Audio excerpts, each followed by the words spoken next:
কুমিল্লার দাউদকান্দি এলাকায় ভয়াবহ সড়ক দুর্ঘটনায় অন্তত 7 জন নিহত এবং আরও 6 জন আহত হয়েছেন। ভোররাতে ঢাকা চট্টগ্রাম মহাসড়কের হাসানপুর এলাকায় এই দুর্ঘটনা ঘটে। হাইওয়ে পুলিশ জানায়, দিনাজপুর থেকে চট্টগ্রামগামী চাল বোঝাই একটি ট্রাক নিয়ন্ত্রণ হারিয়ে সড়কের পাশের খাদে উল্টে যায়। ট্রাকটির ওপর প্রায় 13 জন যাত্রী ছিলেন।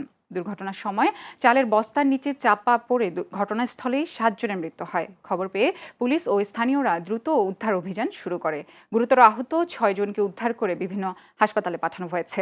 বাংলাদেশ পুলিশ জানায়, দুর্ঘটনার পর কিছু সময় মহাসড়কে যান চলাচল ব্যাহত হলেও বর্তমানে পরিস্থিতি স্বাভাবিক রয়েছে। দিনাজপুর থেকে একটি ট্রাক, চাল বোঝাই ট্রাক, এটা চট্টগ্রামে যাচ্ছিল। তো যাওয়ার পথে দাউদকান্দি থানাধীন হাসানপুর নামক স্থানে ট্রাকটি নিয়ন্ত্রণ হারায় রাস্তার পাশে পড়ে যায়। তো ট্রাকের উপরে 13 জন যাত্রী ছিল।